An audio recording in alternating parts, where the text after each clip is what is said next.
You've got a friend in me, and I've got a friend right here.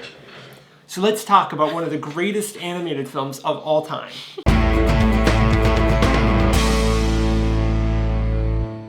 Today I'm joined by my friend Bayley, who likes movies like me, so let's talk about this.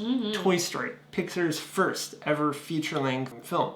So it really started the whole trend of like reinventing animation, because nowadays you don't get a lot of the hand-drawn or mainstream studios in America. Darn dependence on technology. And historically, it's a really important film to pay attention to, but also I think the story just catapulted Pixar into superstardom, like with the first hit, like a walk-off home run, rookie season kind of thing. I'm a child of the 90s. Toy Story was my movie. Like, screw Lion King. I was watching Toy Story. No. We're not talking bad about Lion King. She didn't mean it. Talk about iconic. You have so many great quotes in this movie. The whole Woody Buzz, like, spaz out, "You are a toy. This isn't flying, this is falling with style." And then, of course, To Infinity and Beyond, which is where Pixar just took off, too, from this movie. I don't think Tim Allen can get through any other movie without saying that. Like, he said it in Santa Claus. How about it have anything to do with Santa Claus? But it works. You have Tom Hanks and Tim Allen. Who would have thought that Tim the Toolman Taylor and the guy from Castaway would ever pair up and do a movie together? Pixar thought it. You want Buzz Lightyear to have that powerful, strong voice, and Tim the Toolman Taylor definitely has that. Just the story I always thought was so imaginative, because what kid didn't have that question? I wonder if my toys come to life when I leave. And for a studio to take that and make an entire movie on that premise, I think was so brilliant. And Pixar, for their next few films, they were in touch with their inner child, where you would look at things that kids saw and just go with that. I would arrange my dolls or my Beanie Babies in very odd shapes so that if I left the room and they were in a different shape, I would know if they moved, because they would put them in this really weird position.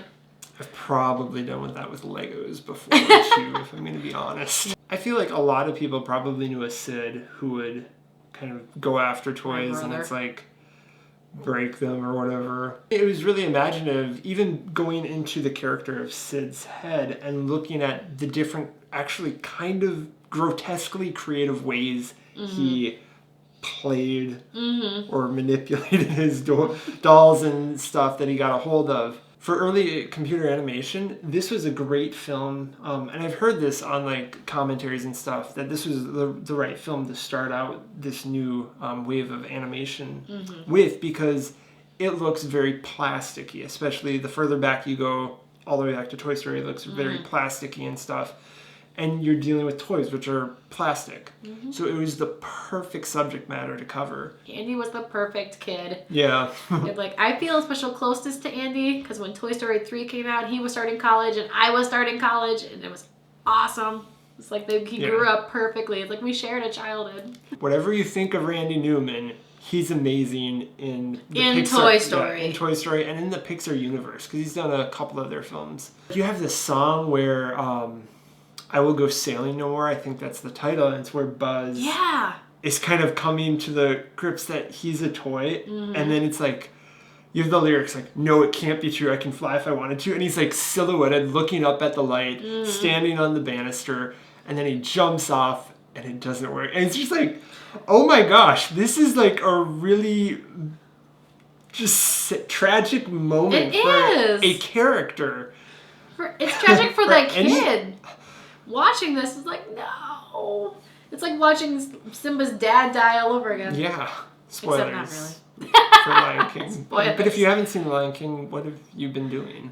I remember taking Army Men after I saw Toy Story during Christmas time and hiding them in the Christmas tree. That is adorable. I didn't do that. I was adorable.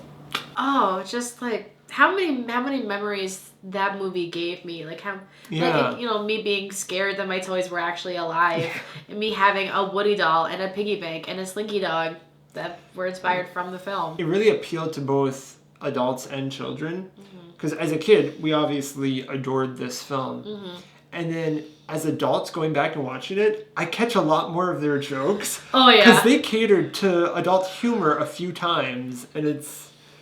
You watch it and it's like, oh, they just said that. Okay. That's not technically dirty or bad. Nope.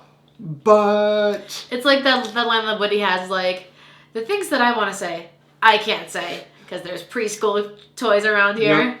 Yep. So if you had to give Toy Story a rating out of 10, I would give it a 10 out of 10. Oh, 10 out of 10, for sure. This film is one of the greatest animated movies, or movies just in general of all time, I think. It's the one that started it all. Yeah. All in all, a fantastic film, landmark film. And I want to thank my friend Bayley for joining me. Bayley, where can people find you? I have a blog called A Movie and a Message on mystrivemedia.com. And you can find me on Facebook and Twitter at ZManMedia. And until next time.